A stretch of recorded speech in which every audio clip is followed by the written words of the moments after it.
చాలామంది రాహు ఇచ్చేటువంటి వ్యతిరేక ఫలితాల మీద చాలా ఇబ్బందిని పొందుతూ అనేక రకాలైనటువంటి సమస్యలు అనుభవిస్తారు. అంటే ఉదాహరణకి మోసపోతూ ఉండడము, అలాగే ఏదైనా జూదంలోను, స్పెక్యులేషన్లోను, లేదా ఇంకో చోట పెట్టుబడులు పెట్టినటువంటి ధనాన్ని అపారంగా నష్టపోతూ ఉండడము, నమ్మినటువంటి వ్యక్తులు మోసం చేస్తూ ఉండడము, అనేక రకాలైనటువంటి గుప్త రోగములతోటి బాధపడుతూ ఉండడము, పిశాచ బాధ, లేదా ఎవరైనా ఏదైనా మన మీద ప్రయోగం చేస్తూ ఉండడము, ఇటువంటివన్నీ కూడా రాహు యొక్క ఫలితాలు. ఆ రాహు యొక్క ప్రభావాన్ని తగ్గించుకోవడానికి చాలా సింపుల్ టెక్నిక్స్ ఉన్నాయి. వేదంలో రాహు యొక్క మంత్రం చెప్పినప్పుడు రాహు అధిదేవత ప్రత్యదేవతకి సంబంధించినటువంటి మంత్రాలు కూడా చెప్పారు. ఆయం గౌహు పుష్ణిరక్రమేర్ దశనన్మాతరం పునః పితరంచ ప్రియం శుభ నమోస్తు సర్పేభ్యో ఏకేచ పృథివీ మనో ఏ అంతరిక్షే ద్వితేభ్య సర్పేభ్యో నమః అని రాహు యొక్క అధిదేవతల్ని గోవు అలాగే ప్రత్యధి దేవత కింద సర్పాలని చెప్పారు. కాబట్టి ఈ రాహు యొక్క ప్రభావాన్ని తగ్గించుకోవడానికి ఏం చేయాలయ్యా అంటే ఆవు పిడకలని చక్కగా మండించి బూడిద కింద చేసుకుని ఆ భస్మాన్ని ప్రతిరోజు ధారణ చేయడం వల్ల రాహు యొక్క ప్రభావం తగ్గుతుందన్నాడు. ఒకటి.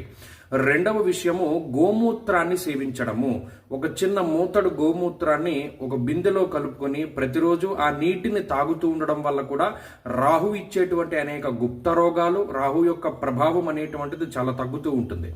అలాగే గోమయము చేత చక్కగా ఇంటిని శుభ్రం చేసుకుంటూ ఉండడము, లేదా ఇందాక చెప్పినట్టు ఒక ఆవు యొక్క పిడకని చక్కగా మండించి దాని మీద ఏదైనా ఒక సాంబ్రాణి లాంటిది వేసి ఇల్లంతా కూడా ప్రతిరోజు ధూపం చూపించుకుంటూ ఉండడము, ఇటువంటి వాటి వల్ల రాహు యొక్క ప్రభావం ఒక మనిషి మీద చాలా వరకు తగ్గిపోతూ ఉంటుంది.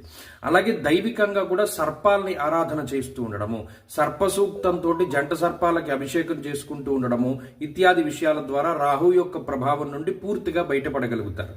కాబట్టి గోవు, సర్పాలు ఈ రెండింటిని పట్టుకుంటే ఈ రాహు యొక్క పీడ విరగడవుతుంది. అలాగే రాహువుకి సంబంధించినటువంటి ధాన్యం మినుములు, ఆ మినప్పప్పుని నానబెట్టి పైన పొట్టు తీస్తారు, నల్లగా ఉంటుంది. ఆ పొట్టుని ఒక తెల్లటి ఆవుకి పెట్టడం ద్వారా కూడా రాహు యొక్క ప్రభావం గణనీయంగా తగ్గుతుంది. కాబట్టి ఎవరైతే రాహు పీడతోటి బాధపడుతూ ఉన్నారో, అంటే రాహు దశలు యోగించక, అంతర్దశలు యోగించక, గోచారంలో రాహు ఇబ్బంది పెడుతూ ఉన్నారో వారు వీటిని ఆచరిస్తే చాలా తేలిగ్గా రాహు యొక్క ప్రభావం నుండి బయటపడడానికి అవకాశం ఉంటుంది.